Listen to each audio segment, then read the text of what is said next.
আসসালামু আলাইকুম। আমি ডাক্তার মোহাম্মদ তহিউদ্দিন সুমন, নবজাতক শিশু ও কিশোরী বিশেষজ্ঞ। জলাতঙ্ক একটি আত্মঘাতী রোগ। আত্মঘাতী এজন্যই বলা হয় কারণ সময়মতো টিকা দিলে এই রোগ 100% প্রতিরোধ করা সম্ভব। কিন্তু অসাবধানতাবশত টিকা না দিলে 100% মৃত্যু ঝুঁকি থাকে। পৃথিবীতে খুব কম সংখ্যক মানুষ জলাতঙ্কে আক্রান্ত হয়ে বেঁচে আছেন।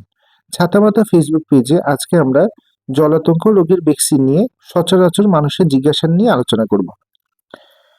প্রথম প্রশ্ন হলো, কোন কোন প্রাণীর কামড় বা আঁচড়ে রেবিস ভ্যাকসিন দেওয়া লাগবে?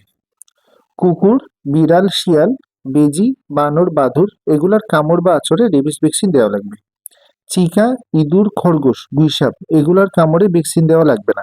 মানুষের কামড়ে ভ্যাকসিন দেওয়া লাগবে না। গর্ভবতী মা কি টিকা দিতে পারবেন? হ্যাঁ, গর্ভবতী মা, বুকের দুধ খাওয়াচ্ছেন সেরকম মা এবং শিশুরাও এই টিকা দিতে পারবে। কামড়ানোর কতক্ষণের মধ্যে টিকা দিতে হবে?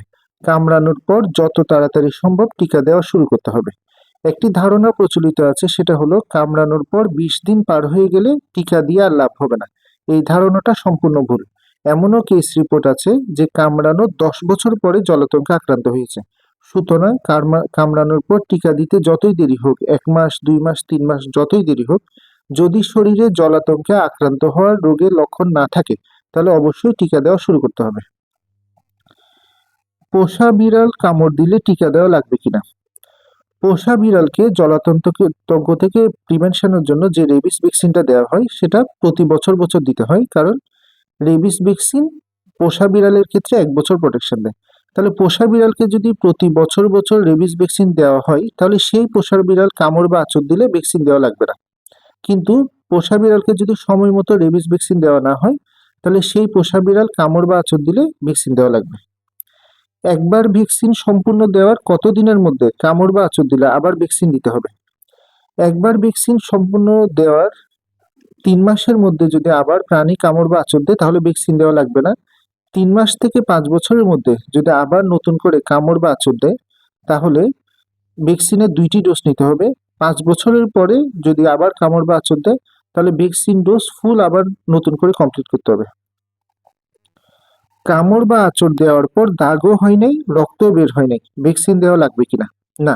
যদি কামড় বা আঁচড়ের পর কোনো দাগ নাই, রক্ত বের হয় নাই এবং চামড়া অক্ষত থাকে তাহলে ভ্যাকসিন দেওয়ার প্রয়োজন নেই। ঠিক তেমনি অনেক সময় কুকুর বা বিড়াল মানুষের চামড়া লেহন করে।